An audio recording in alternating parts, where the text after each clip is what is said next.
Your podcast is a powerful tool that serves your audience and your business. But how do you manage it all, bring in new listeners, and convert those listeners into customers? That's what this show is all about. Welcome to Podcasting for Educators. I'm Sarah Whitaker, classroom teacher turned podcast manager, and I'm here to help you get the most out of your show, all while making an impact on other educators.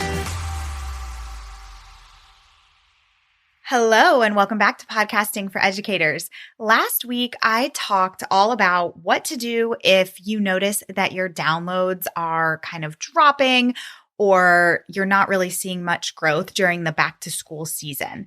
And kind of staying on this topic of growth, we're going to dive a little bit more into that today.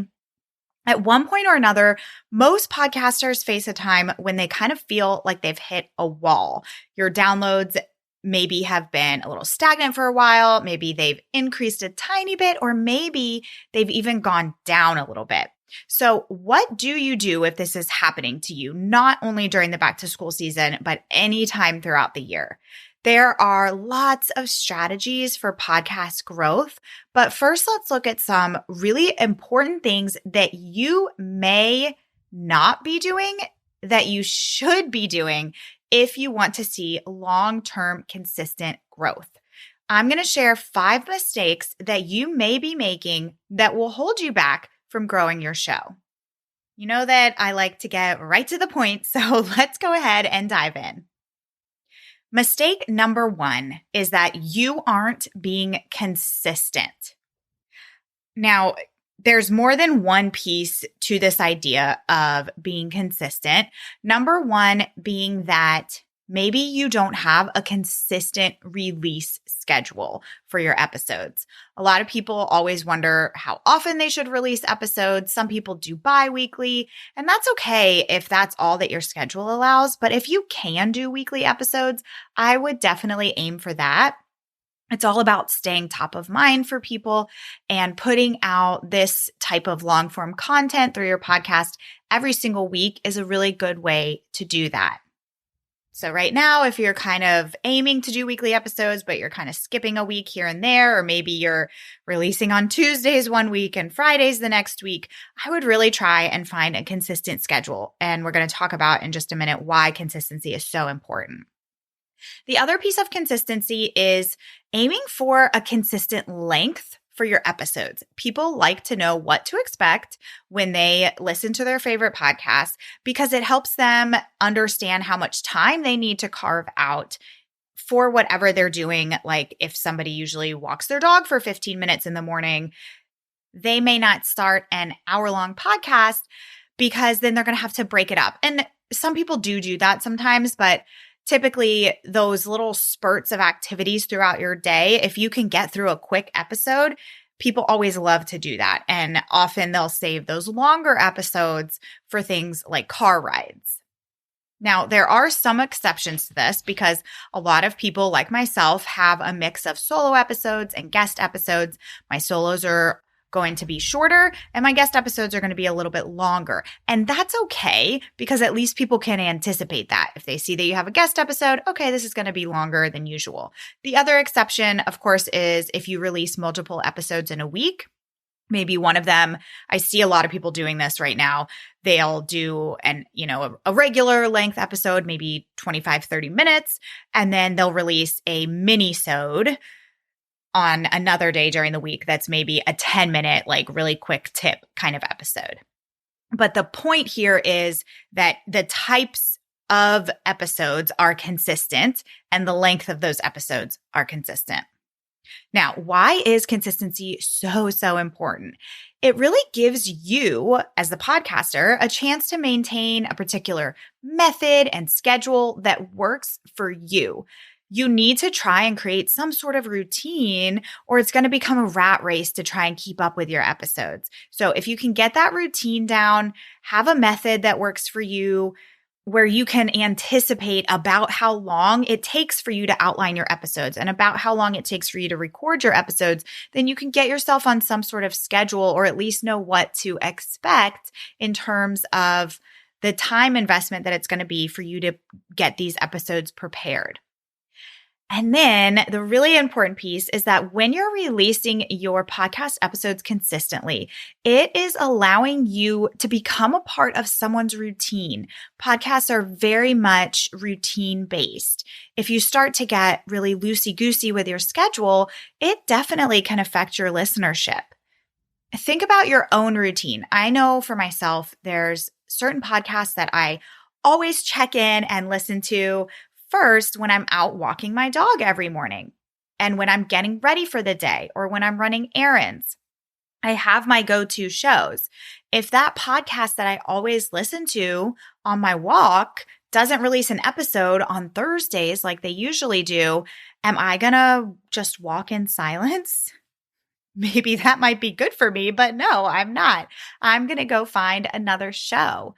I mostly, especially, during the week, I listen to business types. Actually, who am I kidding? I listen to them on the weekends as well. Really, the only time I listen to other types of podcasts is if I'm on a road trip. That's when I do like my true crime, more narrative type of podcast. But usually I'm listening to business type of podcasts. So if my regular favorite show doesn't release that episode on Thursdays, like I said before, I'm going to go and I'm going to search for another show that fits the bill of what I'm hoping to learn.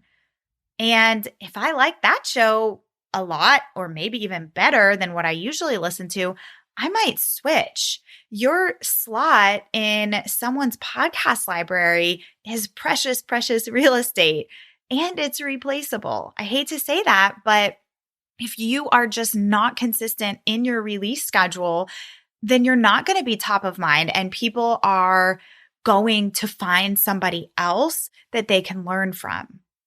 And as podcasters, we really want to continue to show up for our listeners because that's how we build our listenership over time. Because if we have people who really trust us and who really love listening to our episodes, then they are going to be a lot more likely to go and refer our show to other people. All right, moving on to mistake number 2. Mistake number 2 is that you might have too broad of an audience and covering too broad of topics. Okay. I feel like the term the riches are in the niches. And I just said niches because it rhymes with riches, but usually I say niche, but we're going to go with niche for this scenario because it rhymes. But that term is so overused, or at least it might feel overused. You probably hear it all the time, but there's a reason that it sticks around. And that's because it is true. Think about your ideal audience and then think about your episodes. Do they align? If your ICA were to stumble upon your podcast for the first time and they were to scroll through your list of episodes, would they feel like 80 to 90% or more of your episodes are on topics that they would want to listen to and that they would feel would serve them in some way? Now, I do want to acknowledge that this can get tricky sometimes. I don't think that niching down is as black and white as a lot of people make it out to be. For example, take my podcast. Yes, I have a niched audience in that I am speaking specifically to educator podcasters. However, within that niche, you all are at very different places in your podcasting journey. Some of you who are listening are just starting to toy around with the idea of beginning a podcast. Some of you are just getting started. Others of you have launched a few months ago, and some of you maybe have had your show for 1, 2, 3, or more years by now. So obviously your needs are slightly different. So how I manage that is that the large majority of my episodes are targeted towards those of you who already have a show. I have my series of episodes that I did in the very beginning of this podcast where I walked you through details about launching. I also have my free launch guide and I have my online course, the Podcasting for Educators Prep School. Those are the resources that you can go to for support with getting your show started. This podcast is where you can come to get strategies for things like content planning, setting up systems, keeping up with your show, growth strategies, marketing your show, setting goals, all of that good stuff. That's where I try to focus most of my episodes in order to stay consistent. And because once you get your show started, these episodes are going to be helpful for you at some point, whether you're in the beginning or you are in the more established stages of your show. And I might sprinkle in some like, why should you start a podcast or how to get started episodes now and again, but those will definitely be the minority. I would be doing a disservice to myself and to you if I started doing episodes that are unrelated to podcasting, like my 3 favorite entrepreneur books right now, or an episode once a month about balancing motherhood and entrepreneurship. Yes, maybe some of those topics would still be interesting to you, and maybe they would still hit those pain points or struggles that you're facing right now, but it wouldn't be for my whole audience, and that's not what you are coming to this show for. I always get really frustrated as a podcast listener when I'm listening to a podcast about, whatever it is, some sort of business podcast that specializes in something, and then I see that their latest episode is like something unrelated to that topic. And I'm like, this is not what I came here for. Now, if you're a teacher covering strategies on how to teach specific content, pre-K to 5 teachers is too broad of an audience.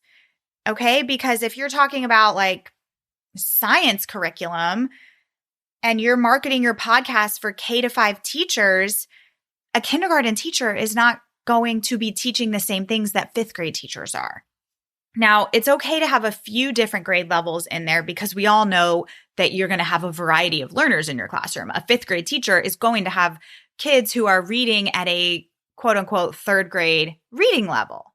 So that's fine, but narrow it down to like K to 2 or 3 to 5. However, if your podcast is more like mindset and inspirational focused, then it's probably totally fine to have a little bit of a wider range of audience, like K to 12 teachers or homeschool parents. So again, just always think about your ideal listener. Would they want to listen every single week to every single episode? If not, don't go and delete all of your episodes or feel like you have to start all over, but think about how you can tweak your content for the future to target a more specific audience, because you're going to be able to meet their needs in a much better way and dive into certain topics in a much more thorough way if you are zoned in on a specific person.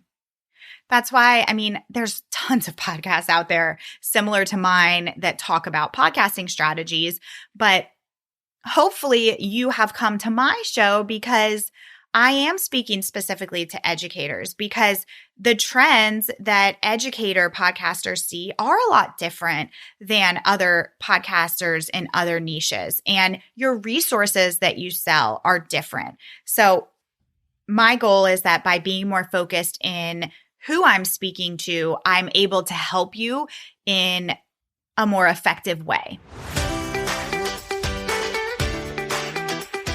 All right, podcasters, you know how many details come with producing just a single episode, and using the right tools is the key to creating high quality episodes in the most efficient way possible. One of my absolute favorite tools I use is Zencastr. I have tried so many different platforms for recording my guest interviews, and Zencastr is the one I've stuck with for so many reasons. It always gives me the highest quality audio, because there is nothing worse than recording an episode that you can't use because of bad quality. It's so easy for you and your guests, even the not so tech savvy ones. All they have to do is click a link and we start recording. Boom, done.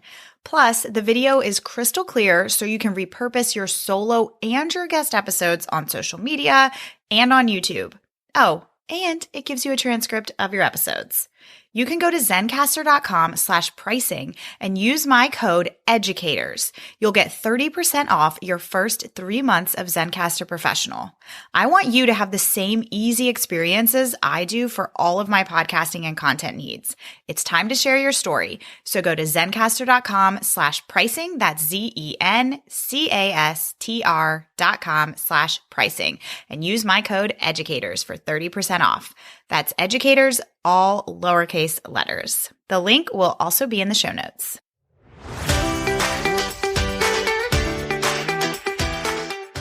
All right, moving on to mistake number 3. This is a big one. Mistake number 3 is that you are not promoting your episodes consistently or enough. If you didn't post it on Instagram, did it even happen?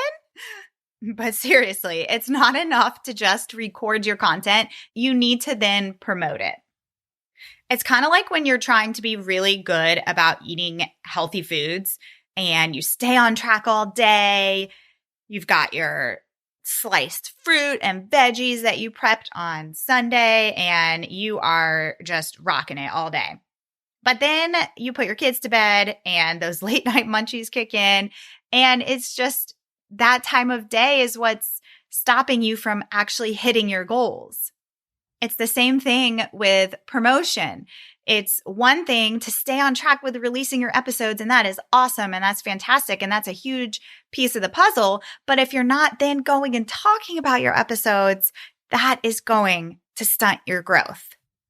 We had our first monthly training last month for the students in my online course, the Podcasting for Educators Prep School.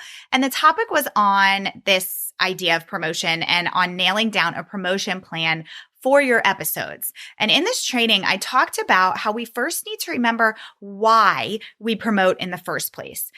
It's to not only bring in new listeners, but also to remind our current subscribers of our new content. Because ideally, yes, we will have a lot of listeners who will never, ever miss an episode, regardless of if we put reminders out there. But other people, they do need those reminders. Also, just like Instagram has an algorithm, the listening apps for podcasting also have an algorithm. And for a lot of platforms like Spotify and Apple, if you drive traffic, meaning listens of your episodes and new subscribers to your show, within 72 hours of an episode releasing, you are essentially going to be rewarded by these platforms. And it will increase your chances of being found within the podcasting players. So it's almost like you get a little SEO boost from these platforms when you've got a big number of listeners or of new followers to a specific episode. If you're signed up with a website called Chartable, this is when you'll often see that a specific episode has actually charted on Apple Podcasts. It's because there's been a big push for that episode and because it's seen a lot of traffic. Okay, so let's talk about promoting your episodes really quickly. You might feel like you are promoting your episodes, but what does that look like? Are you just mentioning each episode one time when it's released, or are you talking about it multiple times? My recommendation is to aim for at least 3 to 5 new pieces of marketing assets or content, whatever term you want to use, every time a new episode goes live. So I'm just going to list off some possibilities here for how you could promote an episode. You could have a static image on your Instagram. I would limit these. Obviously, we know that things like carousel and video do much better on Instagram now, but there's still a place for static images. The thing that we want to get away from with static images is using the same exact template week after week after week, and all you're doing is replacing the title and the episode number. We want to switch things up so that people don't get bored with these images and they don't just, expect them and just kind of like scroll past them.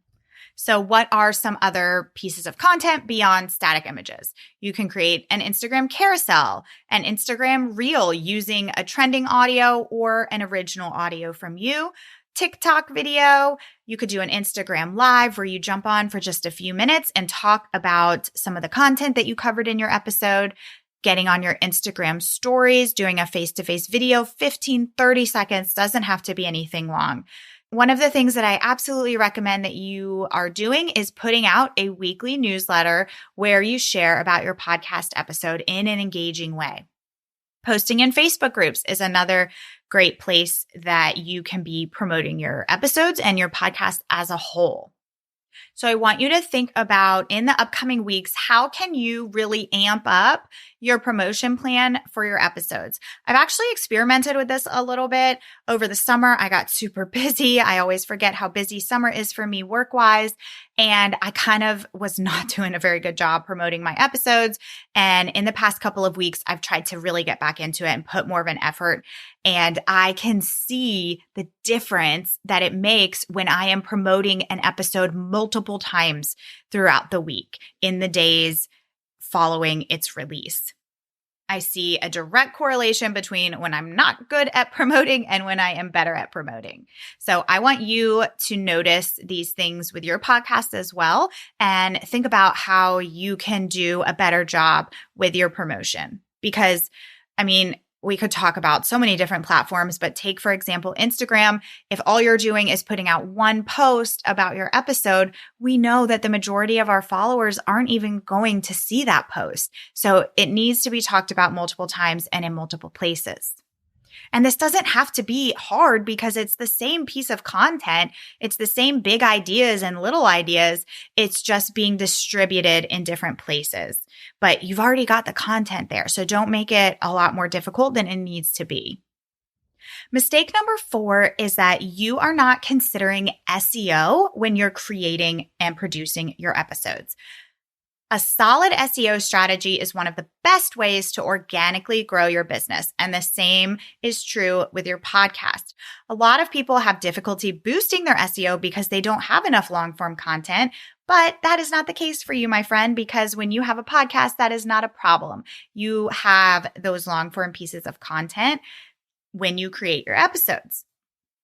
Now, when you're thinking of SEO, I want you to think of 2 different places. I want you to think of your website where your show notes go. And then you've also got SEO on the actual listening apps like Apple Podcasts and Spotify.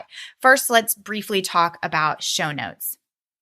Now, I do have a few episodes that I've done that go deep into show notes. Episodes 51 and 52 are some recent episodes. So if you haven't listened to those, definitely go check them out. But show notes are so important. Number one, because when you've got show notes and you're driving people to go check out the show notes, you are going to increase the traffic that's going to your website. And regular and consistent traffic to your website, it signals search engines like Google that you are a trusted content creator in your niche. And this will overall and over time improve your website's search rank. And that's what we all want. We want to be the person that shows up in a Google search when people are asking a question.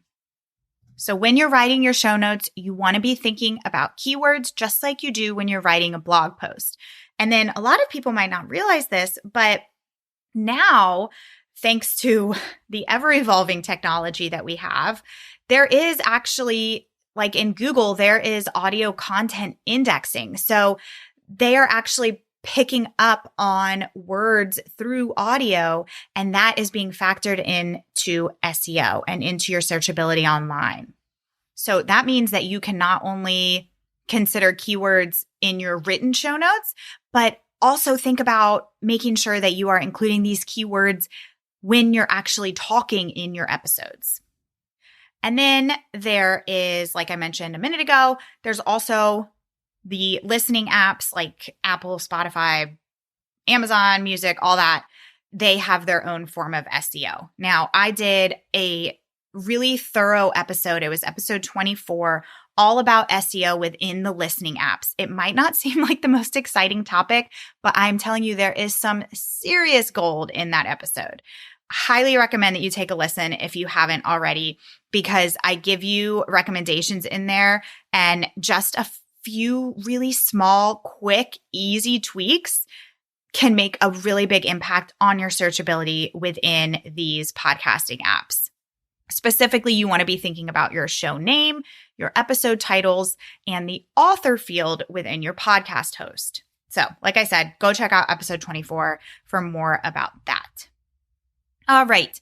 Last but not least, mistake number 5 is something that I feel very strongly about and something that I think all of us can constantly be improving in. And that is that you're not taking advantage of visibility opportunities. If you haven't heard me talk about the importance of increasing your visibility, then I'm just going to get up on my soapbox for a moment. And if you have heard me talk about it, here is a little refresher for you. The fastest way to organically grow your podcast is to put yourself in front of new audiences that are full of your ideal listeners. Full stop. There's lots of ways to do this, but my favorite way to do this is through podcast guesting. Because when you guest on other shows, you're getting yourself in front of people who are already podcast listeners. It really breaks down the barriers that usually exist when you try to get people to convert to listeners from other places. For example, if you run Facebook ads, your ads could be getting to people who don't even listen to podcasts or they don't even know anything about podcasts. And that's going to take a lot more to get them to actually become a listener.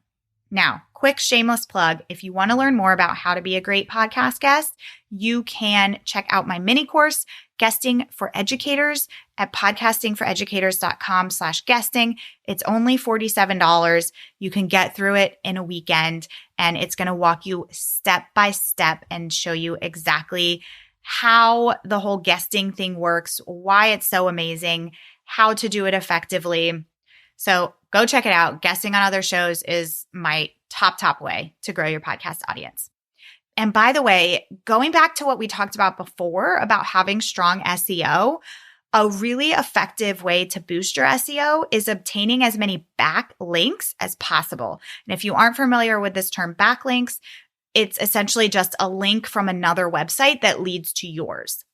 And the more backlinks that you have, the more authoritative your site is going to be considered in the eyes of these search engines.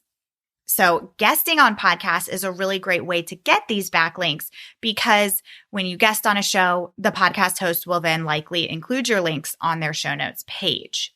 Now, there are other visibility opportunities beyond podcast guesting, like virtual summits, being a guest expert in someone's Facebook group, Instagram lives on someone else's account, doing a guest blog post, doing a promotional swap in newsletters with somebody else in your niche. Lots of ways to become visible. But if you're not doing anything to increase your visibility and actually be the one who's putting yourself in front of new audiences, highly recommend that you make that a priority in the months to come. There you have it. 5 mistakes that you may be making that will hold you back from podcast growth. To recap, those 5 mistakes are: number 1, not being consistent with your podcast episode release schedule and episode length. Mistake number 2, you have too broad of an audience and too broad of topics. Number 3, you are not promoting consistently or enough. Number 4, you're not considering SEO when you create your episodes. And number 5, you're not taking advantage of visibility opportunities. The big thing about all of these 5 ideas is that when you do them, they will lead to organic, long-lasting results, and they will grow your show over time. If this episode was helpful for you and it gave you some good ideas, I would love for you to write a review for this show. It's a really easy, quick way to show your support for this podcast and to show me that you're listening. If you take a couple of minutes out of your day today to write a review on Apple Podcasts, I am super grateful for you and I cannot wait to read it.